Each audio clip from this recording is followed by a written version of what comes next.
I'm sending my apprentice, Darth Maul, to join you. The Force of Others, a Star Wars podcast. What fun! What fun! Hello there, and welcome to The Force of Others. I'm Zachary Owen Turner. And I'm Matt Boitner, and today on The Force of Others, we're talking about a bunch of stuff. It's worth bringing up that when this episode comes out on Friday, we will be Saturday, Sunday, Monday. We will be 3 days away from Maul Shadow Lord. We are officially in the end game for Maul Shadow Lord. Then Zach's got a Maul shirt, and I don't. I have a Superman shirt on, but I got a Maul poster. Shout out Tom Hodges. Look at this thing. You can get that from him. And I got my 20-year anniversary of Lucasfilm Animation poster up. And we got Sam Witwer. And there's Zach. And you can see, my pointing is bad. And you can see how short I am. But back to the point. We're not just talking about the entire timeline of Darth Maul today, everything that he has done before Shadow Lord, so you can get current on the Maul. We're also going to talk about the PC Gamer article on Zero Company, game that's coming out later this year. It is quickly moving up to my most anticipated thing.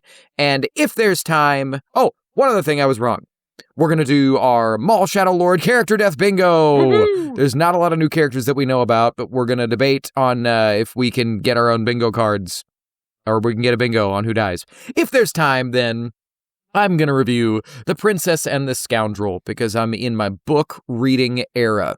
But before we get into all of that, comicbook.com decided to list the top 7 Star Wars villains that aren't named Vader, Maul, or the Emperor. And I think it's a weird list. They took a poll. It wasn't just their like it was a group poll for this. So these are the fans chosen 7.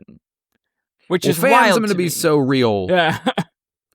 So, well, let's talk about this. Zach, give him this list for a second. So at number 7, we have Dedra Meero from Andor. Number 6, General Grievous. Number 5, Grand Inquisitor. Number 4, Orson Krennic. Number 3, Jabba the Hutt. Number 2, Asajj Ventress. And number 1, Grand Admiral Thrawn. So here be the thing. And I'm, Robert De Niroing, scrunching and shaking my face, because I'm going to be so honest, we can make a better list, guys. We can, we can make this is a weird, so off the bat, for me. Mm-hmm. And I figure we'll combine and make a list. To me, Grievous, Jabba, Asajj do not belong on this list. No, and Asajj specifically, too, because she is not a villain at the end of it. Like, she is right. Vicious during the Clone Wars, but she's not. I don't know. My brain doesn't classify her as villain anymore because she isn't anymore.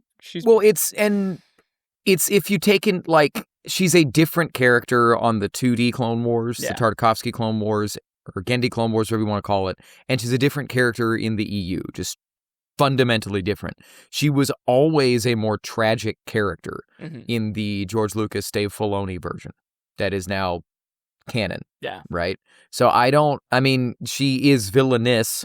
She fights with red lightsabers and fights Jedi, but I would not say she's a villain. Jabba's she is a villain. She just is not anymore. She used to be I would say that she was... I think she works for me as more of an anti-hero than Thrawn did. Yeah. Because I think she was a tragic, manipulated character that was doing evil things. I guess... you know who she always reminded me of? She always reminded me of the it's either KOTOR 1 or KOTOR 2. There's the one that had the police baton lightsaber, who kind of had the cool tattoo face. And she was always a former Jedi who got twisted, but then isn't a Sith or a Jedi. Kreia, yeah. Yeah. Who her Sith name was it Treya and Kreia? She had a name that you thought was her name, and then you find out her name is something else. Yeah. And I couldn't, and all the KOTOR 2 fans are mad right now, but I got nothing. I think it's that she was a Sith Lord the whole time, right? No, I'm not talking about the old lady. I'm talking about the cat-like lady. Oh, I got nothing. Yeah. Then my bad. We'll get the name. Well, either way, that's Asajj. I don't think she's on this list. Mm-hmm. I don't think Jabba's on this list because I don't think of him as a formidable villain as much as I think of him as just like a spoiled prince of crime that does evil stuff, but I don't think he's like particularly formidable or I think like Jabba's threatening. on the list for those OT fans, you know? Sure. Or That's fair. was on this list if they voted, you know, if they're like, oh, I've only seen the original trilogy, it's Boba Fett, Jabba, Vader, but I can't say Vader, you know? Fair. So, I bet that's where that's coming from. I don't know if I don't think he deserves necessarily to be on there, but maybe at the very bottom. Yeah, to me at the most. Yeah. At the bottom, you know. But then the other one that's easy for me is Grievous. I think he's kind of like you're saying, I think he's on here because people that love the Genndy Clone Wars, where he's an unstoppable murder bot, which is not the way he was in any other version, at least in any George version. Yeah. So I think Grievous is cool, but yeah, again, if this is a poll and you're just a prequel fan, I think that's where that comes from, you know. Not to say that if you're just a prequel fan, you don't count. And I know that's not what you were saying, but I want to make sure. There are no gatekeepers in Star Wars. If you like this, you like this. Yeah. What were you saying? I think Grievous is formidable. I mean, especially in the Clone Wars, that whole malevolence arc where it's like taking down stuff. You know, he's scary. I don't think so because all he does is he's effective in that he's a good military leader of droids that just can blindly follow orders, right? But as soon as he is up against it at all, he runs. Every time. It's just, how can I escape? Every time. The only time he actually, like, really wipes out a Jedi is Nadar Veb, Kit Fisto's Padawan. Oh, yeah. The Mon Calamari. And that's because he's a Padawan, right? Or he's not a Padawan, he's a fresh knight. Yeah. Right? But still very, very young and inexperienced. And he goes to fight Grievous alone, and Grievous just takes him down. But pretty much every other time, he's like, okay, now that it's actually just me 1v1 with a really talented Jedi, I'm out. Yeah. I'm going to escape. So, and I think Grand Inquisitor 2 is iffy for me. I like that the Grand Inquisitor is on there. Okay, that's valid. Well, so if I was going to do a 5, and then we can debate. Yeah. It would be Cad Bane. Oh, interesting. Grand Moff Tarkin. Yeah, he's on mine. Moff Gideon. Interesting. Count Dooku. Yes. And my number 1 is a gray area because I'm pulling from Legend stuff. But my number 1 is Darth Bane. Like, slam the door, end of sentence. Yeah. Right? The guy that invented the rule of 2, the guy that is responsible for Sith being everything we've ever seen them to be in canon. And for most of Star Wars storytelling, it's Darth Bane. To me. So, I have... Yeah. Just to add on to yours, the ones that weren't there, I do think Thrawn is Thrawn, not necessarily of what we have seen him do so far, but for the mythos of Thrawn, you know, I think he could be on there, depending on how Ahsoka goes. Sure. But to be on there as well, for sure Tarkin has to get on there. I think Krennic could... I don't mind the Orson Krennic on there, especially after Andor. But one, just for martial prowess, and I'm going to get a lot of hate for saying this, one of the scariest episodes to come out in Star Wars over the past 2-3 years is Khemir the Stranger. Yes. For me, he's on the top 5 list. If you don't have Maul, you don't have Palpatine, you don't have Darth Vader, of a Sith Lord that we have seen that is scary, that is super strong, stronger than General Grievous. Come at me. Not even a discussion. Not even a discussion. Yes. I mean, 3-hole punch, Sith kebab, like. Yes. Khimir's got to be on there for me. Top 5. Yes. Yeah. Well done. Mm-hmm. And he's going to be at Rebel ScumCon. Yes. Yeah. Just absolutely. All of that. Yeah. Fantastic. Well, I mean, okay, so can we agree on a top 3? For At sure. this point, I think we can get 7. Yeah, I out of think we this. could too. But could you hear a top 3 of Bane, Dooku, and the Stranger? Yes, but I don't know if Bane's 1. Okay. Is Dooku 1? I think For Dooku you? might be 1 because we've seen so much of him. Bane is cool if you've read all the lore and stuff like that, but to like the everyday Star Wars fan that has like only seen the cartoon. Honestly, if you've only ever just watched Star Wars, you know Bane from the like one little Clone Wars episode where Yoda's like, "Fear you, I do not." You know, like, like that's the only Bane you get, and it's Mark Hamill, so like it's great. I was gonna say voiced by Mark Hamill. Won an Emmy for it, but that's true. I'll give you a 2. I think I know. Shout out Brian Lawson, friend of the show and friend of both of us. Mm-hmm. He's talked about on the podcast when we interviewed him that the Darth Bane series was like the first thing that he ever like read. Yeah. He struggled with reading when he was a kid, but then he got swept up in those books, and it was like, oh, if I like what I'm reading, I can focus, and read it. He recently reread it, and he basically told me, he's like, hey, you two need to read this book, and we need to talk about it. Cool. These books, because it's a trilogy, so that'll happen later on. But shout out, Brian. Love you, buddy. But I'm kind of pulling from that history where, like, it's really wacky, overpowered legend stuff, but, like, he drops a thought bomb on the planet Rusan and kills hundreds of Jedi and Sith in one go. And just the level of, like, basically using the Force to create a atom bomb is so metal. But sure. Well, maybe I'll start it. I will put a little asterisk in there for me because I haven't read the trilogy. I don't know. So, but it's not canon. Yeah. So like or it's more like we know it's canon till it's not anymore. Yeah. But there's always some. I should bring up the other one that I almost put in here, but again, similarly, we've seen the exact same amount of him in canon, if not less. Darth Plagueis. Yeah. Just like the puppet Even master that book of the puppet master. Isn't that's what I'm saying? Canon, yeah. All that's canon of Plagueis is renew the acolyte just for renew the acolyte. Like, come just on. for that. Just for that. Do a prequel acolyte show showing Plagueis and the Stranger. Anyway, number 1, Count Dooku. Number 2, Darth Bane. Number 3, the Stranger. Yeah. So this is where it'll get funky. I think 4 is Tarkin. Yes. Okay. Cool. Right? Like, he is every bit as evil as Palpatine. He just doesn't have the Force. Just very casually orders the destruction of Alderaan. Yeah. He is you would prefer another target, a military target, then name the system. Yeah. Him and his little and then she tells him, and he's like, cool, let's do it anyway. He was going to do it no matter what. Yeah. And like you said, in slippers, no less. So then I think, because to me, I would put Gideon next. I think you're going to want to put Thrawn next. I mean, we've seen more of.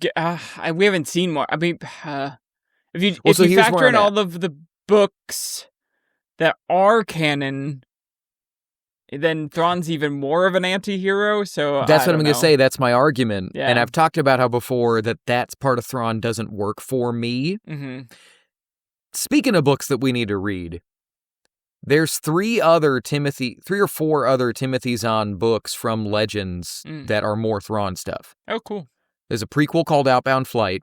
Yeah. Which is, I don't know if you know. But I know about Outbound Flight, but... Right on. It's also referenced in Heir to the Empire, like, all the time. Loosely. Yeah. And then eventually, years later, Zahn was like, okay, I'll tell that story. It's ultimately just a plan for Palpatine to kill a bunch of Jedi, to put him on a ship out in the middle of nowhere, Star Trek style, go and explore, and then he blows it up, essentially. But you meet young Thrawn, and you meet actual Joruus C'baoth, not the clone. Neither here nor there. But there's 2 others. It's like the Hand of Thrawn duology or something, Spectre of the Past and Vision of the Future. I've never read it, so we should put that on the docket. Speaking of things to read later this year. Moving back in. But it hasn't, I haven't read those books, so I'll give that asterisk, but it hasn't, I've talked about many times, what doesn't work for me about Thrawn is that he's so pure villain in the Thrawn trilogy. Mhm. And then every book since, it's like Zahn going, well, actually, he's kind of cool. Well, actually, he's kind of cool. Well, actually, he's kind of, and it's like, he's a casual genocider. That's not, like, I don't know. It makes me uncomfortable. So, but to that same point, I love Moff Gideon until Mando season 3. Yeah, when he that's becomes what kind of a that's what cartoon gets me character. about it. So, I'm wearing the suit now. this suit is perfect because I am in it. And it's like, all right. Well, so then, does Cad Bane go above Thrawn and Gideon? Because he's always scary and always competent? And he's always cold-blooded, even in the past that we've seen. Yeah, why not? Let's do it. And I'm gonna say this as well. Cad Bane is on there for me because Boba's gotten a redemption arc now. Yes. And so, like, if we didn't have Book of Boba Fett, I think he might have been on this list. But there's this weird honor to him now that I'm like, oh, you're not full villain. Well, and that's another thing that, and we'll get into it. And even in Book of Boba Fett, Cad Bane is still the same guy. That's what I'm saying. Yeah. And we'll get into that more, or at least my perspective on the Boba of it all when we talk about Mando Season 2 in like a month, or in like 6 weeks after Maul Shadow Lord has come and gone. But Boba was kind of always evil. Well, we'll get into it. His character's been very inconsistent. Yeah. Because he was evil and Mandalorian Jesus simultaneously in Legends, and then he was full evil in canon until that episode where Grogu gets kidnapped and Boba gets his armor back, and all of a sudden he's like this honor-bound, wrathful warrior, and I was like, what? Why? And well, you find out they it's did the whole because thing with the Tusken Raiders and everything else, and but that's a character that's been very, very different. I wouldn't say he's full villain. Yeah. So, all right. So, Cad Bane 5, Thrawn 6, Gideon 7. Yeah. Because while Thrawn's character has wavered between villain and antihero, he's never to me been cheesy. Yeah. In a way that Gideon was cheesy in 3. But I do think he belongs on this list. Yeah. Gideon 6 and then Grand Inquisitor 7. Oh, I was saying Thrawn 6, Gideon 7. Oh, cool. Yeah. Right on. Is that 7? Did we do it? Yeah, so Dooku, Bane, the Stranger, Grand Moff Tarkin, Cad Bane, because we got the Bane boys on this list, and then Thrawn and Gideon. Yeah, I'm okay with that. I think that's a better list. That's our 7. Come at us. Tell us why you like it. Tell us why you hate it. Email us, forceofothersradio@gmail.com, or get into the comments, and we'll debate it. I want to hear your thoughts on this, dear listener and or watcher. But before we get into all of the news about the Zero Company and then our full Darth Maul history, Matt, how was your week? How did Star Wars find you this week? It was dope, but I talked for a lot, so you go first. Okay, week was good. Just work is picking up and had some cool stuff. I started a improv class last night that I will be doing for 8 weeks with UCB, which, if you don't know what UCB is, it's Upright Citizens Brigade, and it was started by Amy Poehler and a bunch of other SNL kind of alums, and it's stand-up and improv and all that, and I had taken some improv before, but not like anything...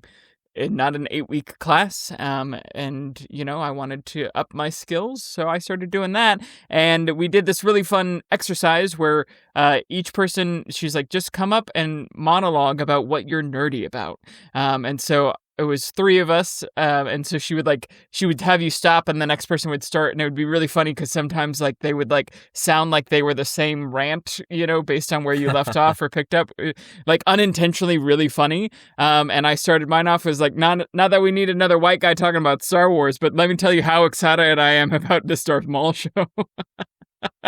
And I educated some people, and if any of my classmates are listening, hi, welcome. That was really fun. Awesome. Other ways that Star Wars found me this week. I was typing up our Maul history timeline and reminded that Maul and Hondo Onaka crossed over, and my phone auto-corrected Hondo Onaka to Hondo Obama, which I thought was a wild little crazy idea, but made me giggle. That's awesome. And then lastly, how Star Wars found me, we were at the store the other day, and we are soy milk house. So we were picking up some soy milk, and they had some black sesame soy milk, which is awesome. If you've never had, it sounds gross, but it's really great. Black sesame syrup. But it comes out this like dark gray milk, almost black, almost blue milk. And so I've been having myself a little like kind of Star Wars-y breakfast or kind of Star Wars-y coffee with my black milk, my gray milk, my off blue. And that's how Star Wars found me. Just been, other than that, just been working, living life. Spring has sprung, and it is not 30 degrees up in the Northeast, which has been really wonderful for everyone's mental health. You can tell everyone in the city is like, yay, the sun's out. Let's go outside. But what about you? How was your week? It was good. My parents and I have been so busy, we hadn't gotten together for my birthday yet. Oh. And so we did just a couple days ago now. And a little thing about me, my mom and I have the same birthday, right? Which I think, what a terrible way to spend your birthday, to dropping a child. Being in labor, it sounds awful. Happy birthday, Christine. Yeah, happy birthday, Mom. Love you. But yeah, it is pretty cool to get to say that I share my birthday with my mom. And I got some Star Wars stuff. My dad got me a t-shirt that I forgot to wear today. It is sitting on my desk. It's very funny, and I won't give it away because I'm going to try to remember to wear it next week. But the way my ADHD brain goes, we'll probably forget, but we will try.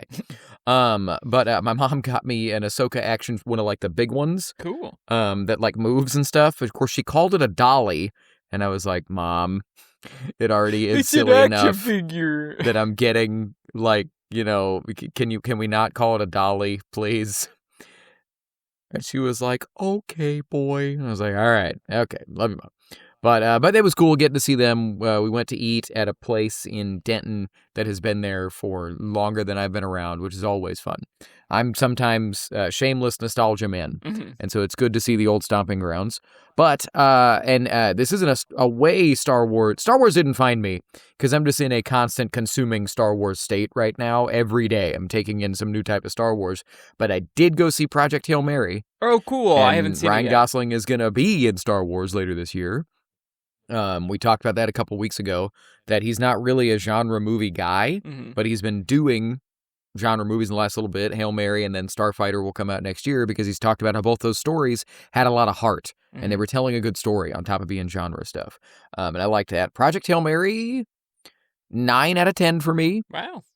No spoilers. No spoilers coming because it just came out. It is a gorgeous movie that everybody should see on the biggest screen that they can. And my critiques are somewhat, the first one's whiny and the second one, it's this weird thing.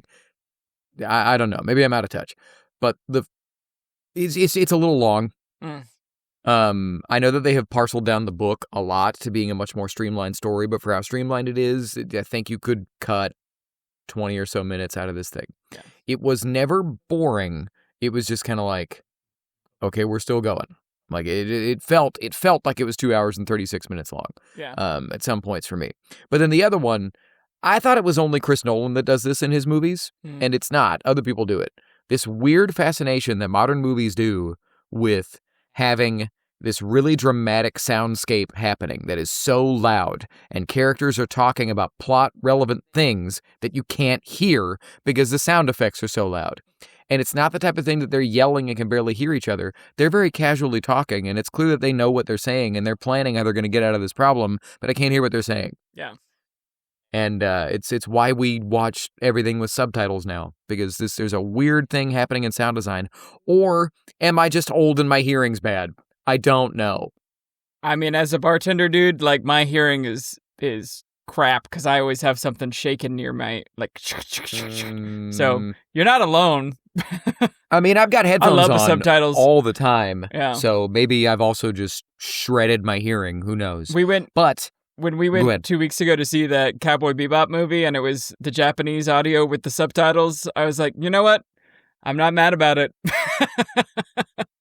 It's so funny. My wife is like Queen TV being on in the background, and she wants to watch sometimes new things in the background because she's always got different stuff going on, which I'm always like, how can you not just watch this show that you like, that you haven't seen before? And she's like, because I'm busy. And I'm like, all right. But so if it's a foreign language show with subtitles, she's like, I'm okay. She doesn't want to have to just sit and watch and make fun of her for it. If it's something like The Pit, where it's something exceptionally good, then she will lock in for 45 minutes once a week. But outside of that, it's whatever. But there were other ways that Star Wars didn't find me. I found it. I'm in my book reading era, like I talked about. It is my reading era. So I got Qui-Gon Jinn Hyperspace Stories. Cool. This came out last year and we were talking about it. Hyperspace Stories, it's a graphic novel. This did not come out in individual issues, that it's telling a long story about Qui-Gon Jinn. They just came out with one called, featuring General Grievous that apparently was really good.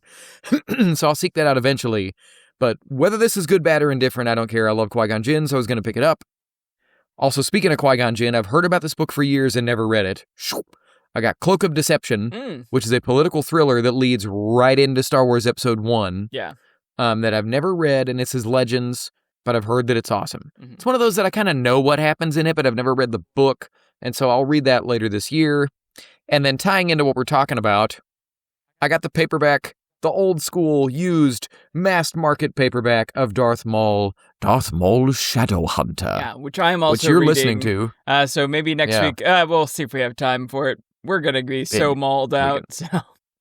That's a book that I do recommend. I listened to it last year or the year before, and it's just fun. Maul is a shadow hunter. He's an unstoppable Michael Myers slasher villain, hunting down people that are going to cause problems for the Sith shortly before Episode 1. Also, and the audiobook is read by Sam Witwer, so you just get all of the Maul in your ear, and he does all of the voices like this. And then he does his awesome Palpatine, and then he has 2 wild voices in there that I'll just talk about him now. He does a Igor impression, and then he also does a Christopher Walken at one point, and it made me laugh so bad. It's awesome. Yeah, well, shout out Sam Witwer. Yeah. Not a guest, but you could be. The GOAT. He's too busy. But okay. So moving out of our lives and into Star Wars, PC Gamer I was wrong, they didn't do an article, they did a video, because I watched it on Zero Company. They're starting their promotional rollout. This has quickly shot up to my most anticipated game. Really? And I like that we're split as a podcast, because I'm not looking forward to Racer, but I'm looking forward to this a little more. And I like that we're split, because you're looking forward to Racer and I'm looking forward to this. Yeah. So they have not set a firm release date, but they are saying that it looks like it's going to come out this year at some point, which probably means like towards the end of the year. Yeah, right? They probably want to get on all the Christmas market, you know? Yeah, that makes sense to me. And that's good, because it'll come out at a time of year that I can probably play it. There's that Christmas pocket that I can just devote to a video game, and then I got to go back to real life and being busy.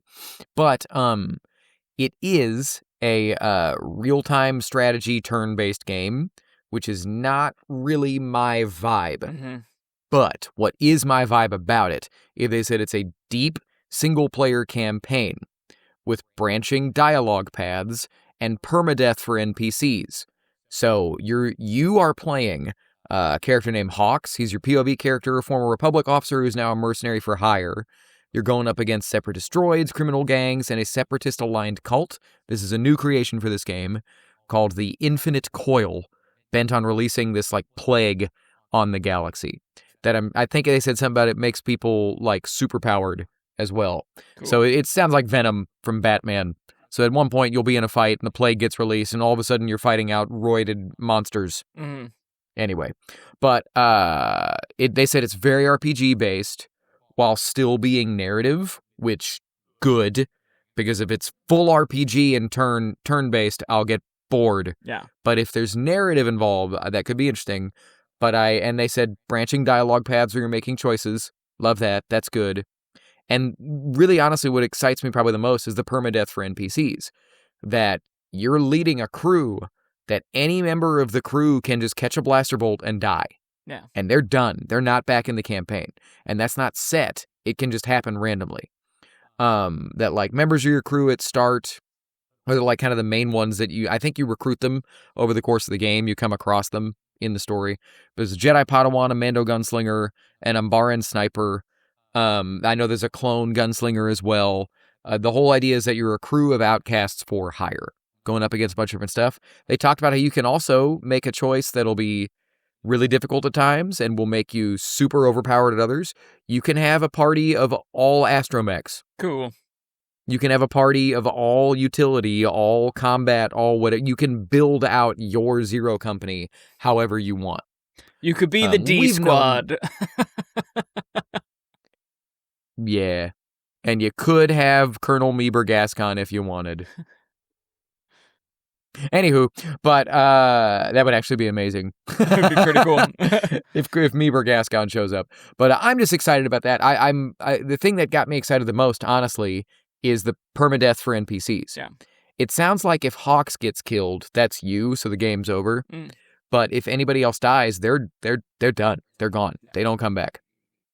And they talked about how, like, as you build out your party, if they're like bonding with the choices that you make, you can cross-train characters, and so it sounds like it's a good balance between narrative and RPG. So, and that's my favorite type of game.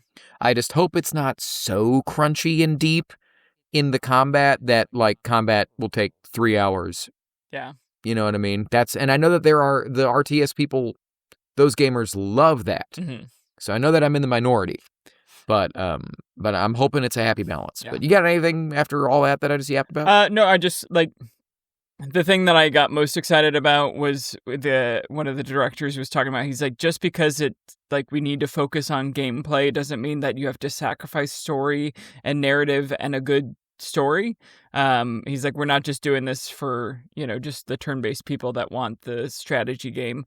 I'm bump up against it because I usually don't like strategy games, but then I did sink almost 200 hours into Baldur's Gate, which is kind of also strategy. So I'm curious to see how this one will play.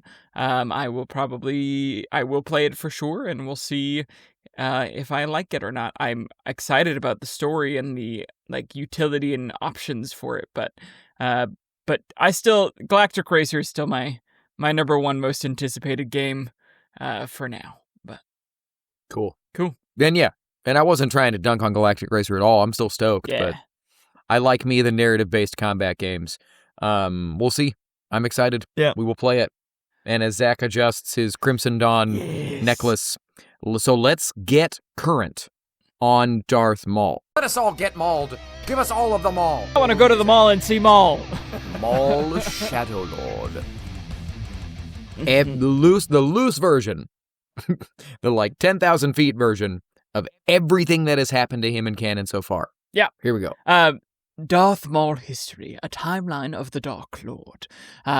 In 54 BBY, he was born to Mother Talzin, leader of the Night Sisters. He had two brothers, Feral and Sauvage Opress. In 40 BBY, Darth Sidious took Maul as his apprentice instead of Mother Talzin against the agreement that he had made with her. He raised Maul to hate the Jedi and train in the dark side. He took him to the planet Malachor to witness the Jedi and Sith battle from thousands of years earlier so that he would hate the Jedi even more. Mm-hmm.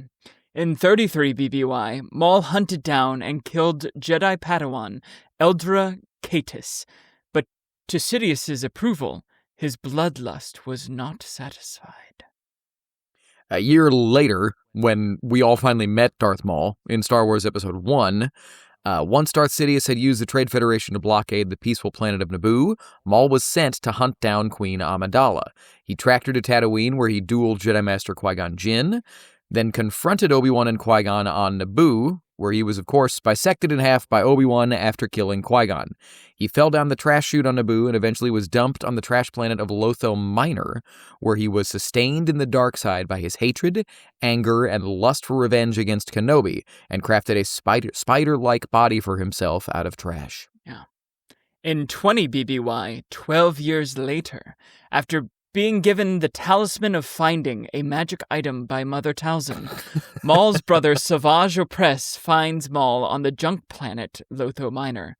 He brings him back from his madness with the mention of the one word, Kenobi. On Dathomir, Mother Talzin restored Maul's mind and burned droid legs onto his body. Maul and Opress thought themselves the true Sith and began to act as such, fighting Obi-Wan Kenobi on 2 separate occasions. Maul and the Mandalorian extremist group, Death Watch, allied with them to form the Shadow Collective, a collective of crime syndicates Maul oversaw and ruled, including the Pikes, Black Suns, the Hutt, and the Crimson Dawn. After seizing control of Mandalore, Maul hoped to lure Kenobi into a trap once again by using his former Mandalorian romantic interest, Satine Kryze, as bait. Maul was also challenged by the Mandalorian Pre Vizsla for control of Death Watch. Maul defeated him in single combat, earning the Mandalorian Darksaber, and sparked a Mandalorian civil war. Kenobi arrived only for Maul to kill Satine in front of him. Obi-Wan was saved by Satine's sister, Bo-Katan, but all of this caught the attention of Darth Sidious. Sidious confronted Savage Opress and Maul, killing Savage and capturing Maul. After he was tortured by Dooku, the Mandalorian commandos rescued Maul, only to be chased by Dooku and Sidious across the galaxy until the only possible person Maul could turn to was Mother Talzin. They killed Mother Talzin, and Maul escaped to Mandalore once again and reassumed control of the world. Just to be clear, Dooku and Sidious killed Mother Talzin, not the Sith brothers. Yeah, I realized. Yeah. I was like, oh no, that's confusing. Yeah. Then in 19 BBY, at the end of the Clone Wars, the Mandalorian Bo-Katan sought help from former Jedi Padawan Ahsoka Tano. Ahsoka led clone troopers into battle in the Siege of Mandalore. They successfully captured Maul, but on their return trip to Coruscant, Order 66 was activated, and the clone troopers turned on Ahsoka. Maul and Ahsoka escaped separately. The next several years are kind of a mystery. Eventually, Maul abandons the moniker of the Sith and focuses on building a criminal empire, the Shadow Collective. And now you are caught up to where we are, timeline-wise, for Maul Shadow Lord, 18 BBY. What we know about the show, Maul rebuilds his criminal empire with the help of Rook Kast on the planet of Janix. He might take an apprentice. He definitely fights some Inquisitors and takes down an ATST at least. That is all we've seen. But we also pick up with him in Solo, a Star Wars story. Maul is seen leading the Crimson Dawn and tells Kira to join him on Dathomir, so we can assume that he's kind of running all of the Shadow Collective from there, as they will be working much more closely from now on. Eventually, Maul loses control of the Shadow Collective and the Crimson Dawn to Kira. Whether that is... we know that she leads Crimson Dawn. We don't know if she's leading the entire Shadow Collective, but we for sure know that he loses Crimson Dawn to Kira. For sure. And then moving on to basically 5 through 1 BBY on Star Wars Rebels, Maul reappears in the subterranean ruins on Malachor, searching for a Sith holocron. He is discovered by Ahsoka Tano, Kanan Jarrus, and Ezra Bridger, and 3 Imperial Inquisitors. In the ensuing fight, he blinds Kanan and escapes, but Ezra finds the Sith holocron, and Maul subsequently captured all of Ezra's friends, trying to lure Ezra into a trap. At an old Death Watch outpost, Maul and Ezra combine the Jedi and Sith holocrons, where Maul discovers that Obi-Wan Kenobi is still alive. Maul then continues to reach out to Ezra in the Force over the next little while, eventually leading him to Dathomir. Using Old Night Sister magic, Maul discovers where Obi-Wan is living on Tatooine, and as he leaves to find him, abandons the Darksaber, where it is passed to the Mandalorian Sabine Wren. Maul eventually confronts Obi-Wan Kenobi on Tatooine and is easily struck down, but in his last moments realizes that Kenobi is protecting the Chosen One, and he dies taking comfort that he will avenge us. So there you go.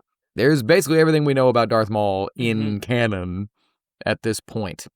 So, I mean, Zach, how do you feel about this journey that we've been on with Darth Maul for about 27 years now? I mean, when you go from the fact that most people, even to this day, so like I was talking about my rant in my class, I mentioned this show and people are like, huh? And I was like, yeah, no, he got cut in half. He survived that and made spider legs. And everybody was like, what? So the fact that for the general public consuming Star Wars, they only know Darth Maul from episode 1, and how amazing he was. I have pictures here. I'll maybe post them of me in a like Darth Maul mask when I was like 4 or 5.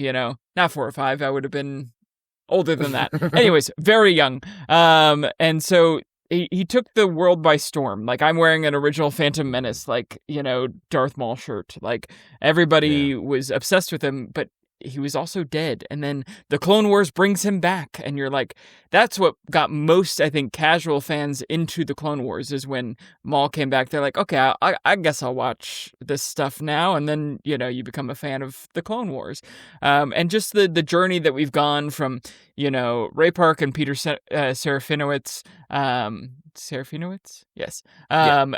To Sam Witwer, to the combining of Sam Witwer's voice with Ray Park's movements in Solo, to now Sam Witwer getting his own show. I mean, the journey that we have been on with this character is incredible. It's more than we ever thought possible, and he came back because George said he could come back. He was like, "Yeah, let's bring him back." So he is a George Lucas creation that has lived on because of George Lucas, not just because of Dave Filoni. And I really love how his story ends, and I really love that we can still get new content about his journey of parts that we have not seen. That's kind of my overview. What about you? Just so much and more. Just everything about this character. It's one of those weird things about Star Wars where every now and then they just get something so right that it's still iconic 27 years later. Yeah. That you're talking to people that are like, wait, that guy's alive?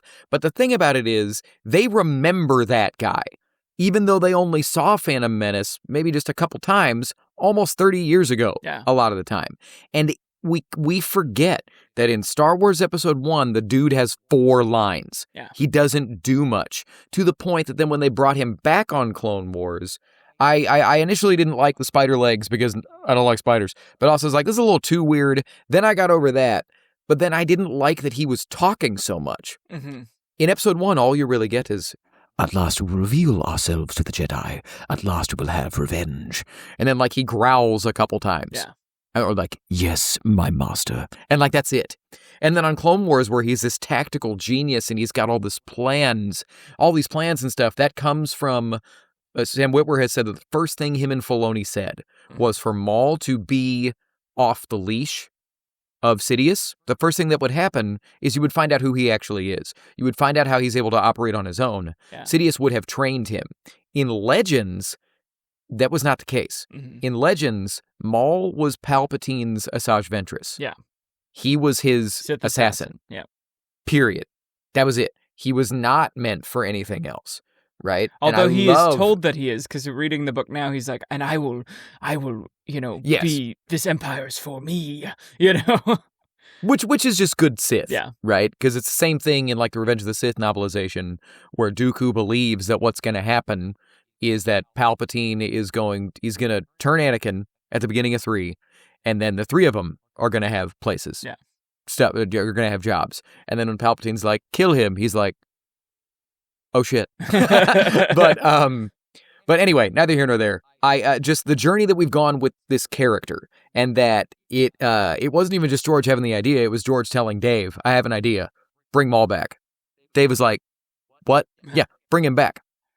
And that was 14 years after Phantom Menace. Yeah. Maul had showed up in some comics. There was the famous Star Wars Tales comic called Old Wounds, which was the first time we saw Maul with droid legs, and Maul gets gunned down by Owen Lars. Yeah. Right? Attacking Obi-Wan Kenobi, right? And that, of course, they reference that in Rebels. Especially with his... I will mend this old wound. And they take the long horns from it when they show him in Clone Wars with the spider legs. Yeah. I just, that... I say this every now and then, but a common criticism of Star Wars is that people say that characters should die more. I think Maul is the perfect example of that being a very simplistic take to have. Yes, characters should always be in danger. Yes, characters you should always be worried as to whether or not they're going to make it, and that is something you sacrifice with a prequel. But when you get a journey that is as long and layered and varied as we just described, that makes the character feel so much more lifelike and interesting and more like real life. Yeah. You are not the same person you were 10 years ago. Neither am I, neither is anyone that you ever meet. And you only get to that point with characters like this when you let them live for a while and you tell more parts of their story. Whitwer has talked about how what excited him most about this show was they were going to get into what changed Maul from the Clone Wars to Rebels, where he's so broken. Yeah. And just to get to see the different facets of a character is a lot more interesting than just killing them for the sake of that being tension. Yeah. Or like thinking that adds tension. I got one other soapbox to get on super quick. A common thing that I've been seeing in a lot of the times in comments on our stuff and in just Star Wars stuff, I'll see people say, yeah, the cartoons are for kids. Yeah, those cartoons are for children. First off, if you haven't, to say that Rebels and Clone Wars is exclusively for children is to say that you have not watched Rebels and Clone Wars. Mm-hmm. Period.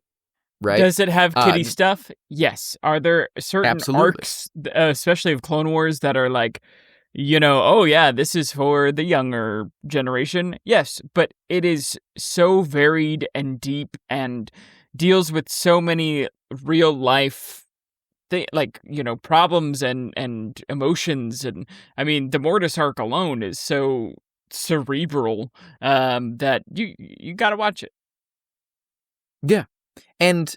But so much of Maul's story that we just talked about, like basically all of the best stuff comes from Clone Wars and Rebels.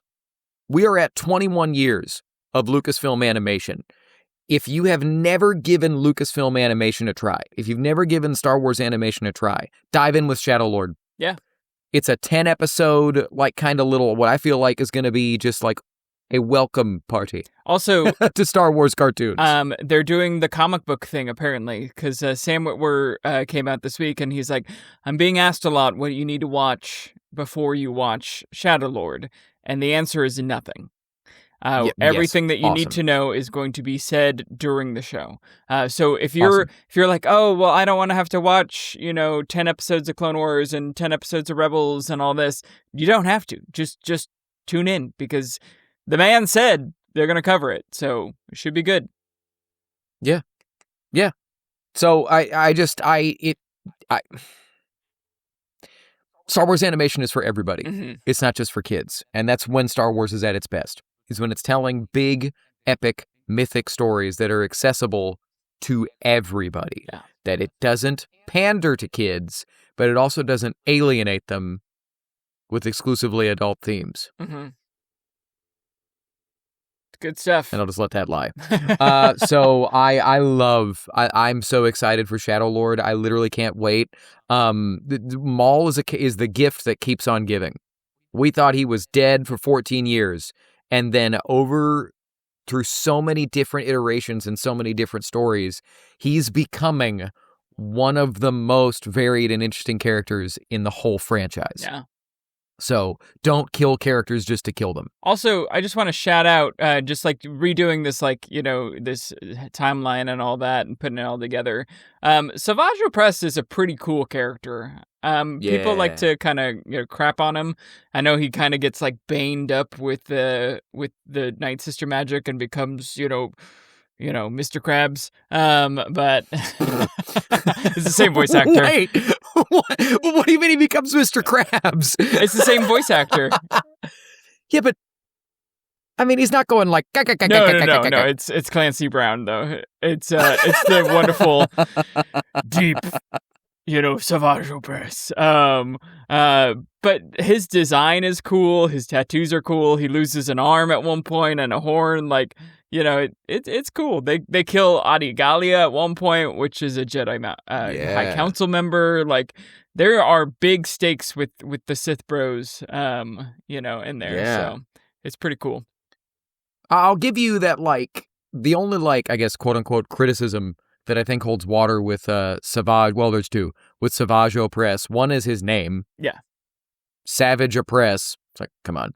But two, it is kind of this funky thing where the Night Sister magic creates, like you said, a roided out Sith Lord. Yeah.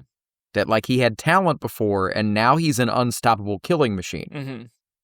But as soon as they fight Sidious murks him as soon as he gets him one-on-one. Yeah. As soon as he also important. Separates them, done. Yeah, exactly. And then as he's fading away and the Mr. Krabs essence is leaving him, he's like, I'm not like you, brother. I never was. My God. I definitely forgot that was Clancy Brown. That's so funny. Right on. But anyway, all that to say, I'm hyped for Shadow Lord, dude. Yeah. I'm hyped. Most anticipated. Give us all of them all. For sure. Yeah. All right, well, speaking of the Maul Shadow Lord, we have built a character death bingo card. We're going to talk about who we think might bite the bucket, and what is our most likely bingo. So in the top left corner, we have Master Iodio Kodaki. In the middle, we have 3x3, right? In the middle, we have... Brander Matt, Lawson. help me with his name. What? Brander Lawson. On the right, we have oh my God, I forgot her name. Devon Izara, Devon Izara, Crap. yes. I always, in my head, she's Darth Talon, because that's what I expect her to be. I'm being a bad fan right now. I just forgot two of the main characters. In the middle left, we have Rook Cast. Then we have our free space. On the far right, in the middle, we have the 11th brother, or the first brother, or the crow-like brother, the crowhead brother that Ahsoka kills eventually, but he also kind of has like mist when she kills him, so we'll talk about it. It could be. Bottom left, we have Brander Lawson's droid to boots. Bottom middle, we have Marok, and the bottom right, we have the Zabrak gunner, who got a name, but I can't remember. Icarus, yes. Sorry, dude. And if that is his name, for sure gonna die. He is gonna fall from a great height. Too close to the sun. Yep, he's gonna fall from a great height and dead. I think the most likely bingo that we're gonna get is from top left to bottom right. I think Iodio Kodaki and Icarus are definitely gone. Yeah. So who do you think is toast? You think Iodio, whatever the hell his name 100%. is. 100%. And Icarus are toast? For sure. Those two, Agreed. For sure. Like, not even a question in my mind. Because to get Devon Izara to come to Maul's side, she has to lose a master. For sure. He has to be the Obi-Wan Kenobi for her, the master that dies, that sets her on her path, although that path might not be good. I think Rook Cast might be toast in this. Okay. Because we don't ever see her in Rebels. And I think it would be a nice emotional moment for Maul. Okay, cool. I'm calling that Marok dies as well. Okay, yeah, I agree. I think he dies here, and then he gets brought back with Night Sister magic. Because and so I will say super quick, because I agree, he's also on my list. Marok, when Ahsoka stabs him on the Ahsoka show, which is about 25 years or so after this ish, he turns to green dust. When Ahsoka kills the owl on Tales of the Jedi, and in the Ahsoka novel, in a slightly different version of the same story, she stabs him, or she runs him through. You don't see him get stabbed. Mm-hmm. You just see his mask fall to the ground, and it, like, deflates. Mm-hmm. So, because people are like, we've seen them die other places, and Zach was too. And I was like, yeah, but Marok, I think there could be some Night Sister stuff going on, and it could be the same thing with the owl. Mm-hmm. I don't know. We'll see. The only thing that But that's why I had him on here. I don't think the owl is going to die here is because of the red eyes. The red eyes that we see Cool. here and the red eyes that we see in Tales of the Jedi. I feel like that would be different, but they retcon stuff all the time. We could see I mean, it. that works. Like, you'd think if it was Knight's history, he'd have green eyes. Yeah. That's valid. I could also see him not being dead. I was running out of spaces. Yeah. I could fully see Braider Lawson or Two Boots dying, but I don't necessarily think it is 100%. Yeah. And I'm gonna pull out a limb here. I think Devin Azara makes it out. Oh yeah, I think so too. I think she is the character that lives on from this show. Okay.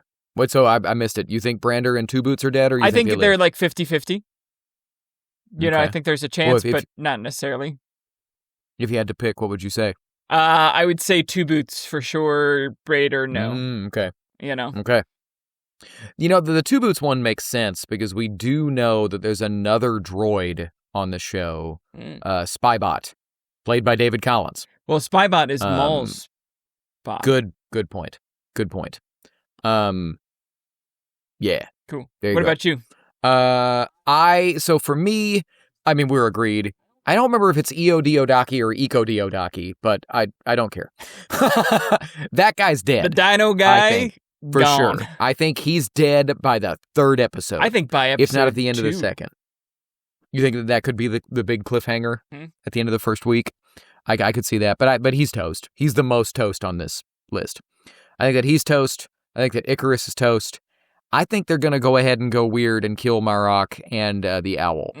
Because they've shown that the Owl and Marok are fighting, at one point, Devin and Maul, and I don't see a version of that they get out of that alive. Yeah. And I could be wrong, but I just don't know. Inquisitors And also, are I think skittish. They will run, That's fair. I think that Marok for sure, but I'm going to go ahead and say the Owl as well because I think it would be really cool. I don't think Devin's dead at all. Yeah. I think my biggest prediction for the show is she's going to do the Ahsoka thing. Is that Maul's going to turn her for a bit. And I think that if there's going to be a message for this season, it's going to be that you can't fight fascism and oppression and all that stuff. You can't fight that with the same stuff. You can't fight hate with hate. And I think she's going to see that. She's going to see all the destruction that Maul causes while fighting the Empire and decide that that's not the way to go, and she's going to leave Ahsoka style. I'm going to disagree and say, just for fun, and say that she gets the full tattoos, she gets the Darth Talon full treatment, and by the end of it, we have another dark side user running around to be in the sandbox to bring to another story. That would be, in many ways, the more interesting, unexpected way to go. And there's something to that. When Sam Witwer announced this show on stage at Celebration Japan almost a year ago, he said that on the Celebration live stage. I wasn't watching it live because it was at 3:00 in the morning or something crazy. But I woke up at my normal early bird 5 or 6 o'clock time with all this news about Maul Shadow Lord. We're what? Darth Maul got a show? But Witwer said that Dave and George had planned things for Maul's future that never really had a place to come to fruition, and that's seeping its way into this show, and everybody has jumped to the kind of famous moment of George walking into a toy presentation and seeing a statue of Talon and a statue of Maul, putting them next to each other and saying, they're friends, and leaving. And then we've heard that one of George's ideas that he had in his treatment for his sequel trilogy was that Talon was the Darth Vader to Maul's Emperor. Yeah. In the sequels. She was the soldier villain, the face villain, and Maul was in the shadows. So it's possible.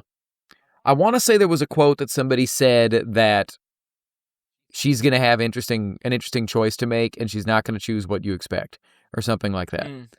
So it could go either way. Yeah. I think she's going to go the Ahsoka route, where she's just going to vanish.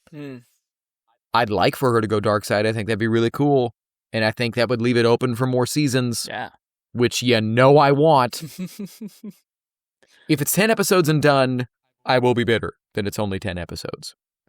But, all right, you got any other... Oh, no, I just closed my notes. You got any other predictions or thoughts or things to say in the last moments to talk about Maul before it comes out? Getting more yeah, Maul? So I'm going to make one more wild prediction.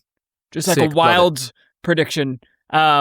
We've seen Darth Vader pull down with the Force a ship, referencing the Starkiller doing it, right, in the video game where he pulls down an entire Star Destroyer. I don't think we're going to get a full Star Destroyer, but we've already seen the AT-ST get murked exactly like he does, exactly like Starkiller does, and they're both Sam Witwer. So I'm thinking at one point there will be a ship that is taking off that Darth Maul fully pulls down with the Force in a mad rage. I don't think it'll be as big as a Star Destroyer, but I do think it'll be bigger than what Vader did. And that is going to be my wild prediction for the show.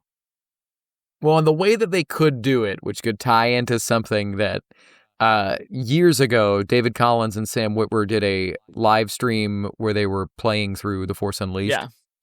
Yeah. And I think it was Collins that said this, but when they get to the infamous sequence of Starkiller pulling the Star Destroyer out of the sky that you're talking about, I think Collins was like, well, I mean, he's not pulling the Star Destroyer, he's just mind tricking the pilot. Mm-hmm. And Witwer was like, oh, and stared at the screen. Yeah. So I would think it would be really cool if they did that. Mm-hmm. If it's that and he's pulling, but it's just that he's mind tricking the pilot to dive the ship into the ground. Just a shout out to one of my old D&D players. I once ran an entire Inquisitor mini campaign, and at one point Crimson Dawn was taking off, and the person jumped on the ship, and they're like, I'm gonna take down the ship. I was like, how are you gonna do that? With your limited Force abilities? And they're like, I'm just gonna force pull the left side of the steering wheel. And so it went whoosh, and it went sideways and crashed. So it could be something like that too, where you just you're not the pilot or the whole Star Destroyer, you're just pulling on the yoke, Which they do that on Jedi Fallen Order. Yeah. That Inquisitor jumps onto the I was about to say the windshield. The mantis. But essentially, yeah. And she starts turning the yoke. Cool. Well, if you're cool with it, man, I would like to go ahead and review Princess and Scoundrel super quick, just so that it's done and it doesn't become a Matt Damon thing where we don't talk about it for 6 weeks. Yeah. So I read the Princess and we can't wait for Shadow Lord. I'm hyped. Woo-hoo. Let's go. I'm in my Star Wars book reading era. Speeding up books on Audible has changed my life. There you go. Jedi Maul action figure. But Princess and the Scoundrel is the canon version of Han and Leia's wedding and their honeymoon. And I loved it. And it's not a very action heavy story at all, but it is a character heavy story, and the characterizations are absolutely on point. Nice. Just big things that stood out to me that I loved. Leia's refusal to hear Vader's last words. The writer really nailed. I need to look up the name. Oh gosh, dramatic pause. Beth Revis. And she also wrote some Legends books, if I remember right. But either way, I do recommend this novel from the jump. But she nailed all the characterizations. There's this moment where Luke is trying to tell Leia, she's like, well, you want to know the last thing that he said? She's like, no. His whole thing, if he tortured me, he was semi-responsible for blowing up my home planet. I don't get that. Yeah. I don't have forgiveness for that in me. Han's reaction to Leia's bloodline, similarly, she tells him and explains it more, because Han, coming out of Return of the Jedi, knows that Luke and Leia are siblings. He doesn't know who their father is. And so Leia tells him, and he's just like, oh, that makes sense. And she's so afraid that it's going to break him and it's going to cause this problem. And he's just like, no, I get it. Y'all got lightsabers. I get it. but just that it doesn't bother him. He's like, oh, okay. Yeah. It changes nothing about how he feels about her. It was incredible. Leia and Han's disagreements and their love. They have lots of fights in this. It's very much the thing of Han wants to chill. We just won the war. And she's like, we didn't win the war. There's plenty of political work to be done, right? And so it's that whole thing of, can we not relax? And she's like, how can we relax when there's so much left to do? And he's like, oh my God. And I was like, everybody relates to this argument. We've all had it. And but also just the way they love each other is never in doubt. There's this great moment where Lando is trying to get Han to wear something nice to the wedding. He's like, you don't want to look better? And he's like, I got this jacket that I could sell you. It's an Alderaanian jacket. Oh, cool. And Han's like, that would be good. Puts the jacket on. And then later in the book, way later in the book, he's like, I got a jacket for the wedding. And she was like, yeah, but it wasn't that nice. And he goes, it was from Alderaan. And she's like, no, it wasn't. And Han realizes that Lando conned him. And it's fantastic. There's a great quote from Leia to Han when there's really only 2 or 3 moments of action. That was my only real criticism. But there's this moment where she's like, you're not going to die because I'm not going to die and I need you. Oh. Let's go. The way that Leia sees Luke, and the way that she sees his journey from A New Hope to into this novel, she's like, he's grown up. He's calmer. He moves with a purpose rather than just crashing around, bursting through doors and stumbling across the galaxy, claiming he's going to save everybody. Awesome. You get little peeks of Leia's latent Force abilities. On her wedding day, the way that Beth Revis describes her feeling her parents' presence. Oh. That like there's this thing in Alderaanian culture, and I don't want to mess it up, but like there's a belt that your parents tie around your waist as you're getting married, because it's like you are bound, you're the knot is tied, right? She's feeling that happen as she's starting, and it absolutely warmed my heart. Speaking of that, there's great ties to the rest of canon. There's ties to Aftermath, the Uprising game, the Princess Leia of Alderaan book that I just mentioned, and Lost Stars. There's lots of great stuff.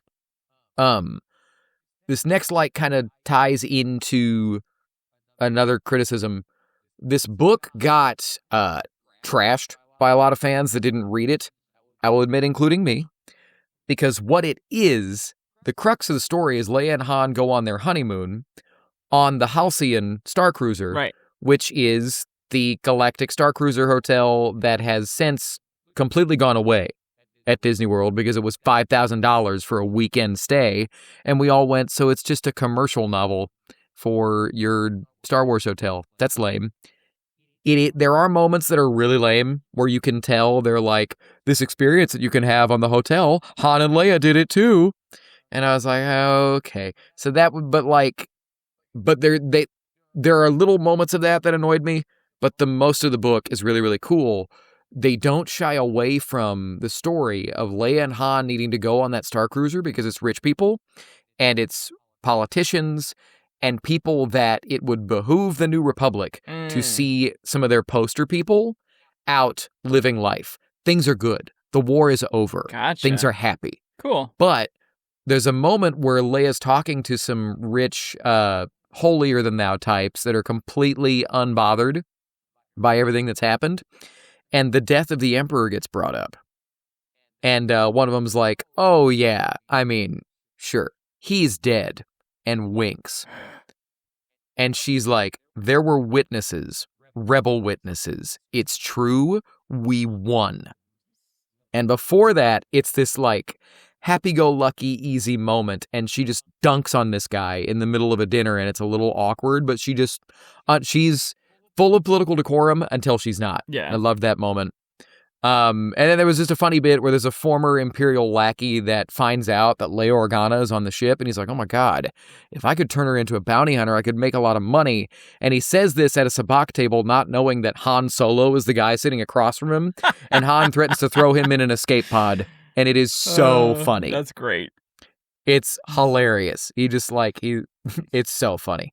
And because he puts him in there and then is talking to him through the door, and Leia's like, you did what? And he's like, I didn't throw him out. I just threatened him.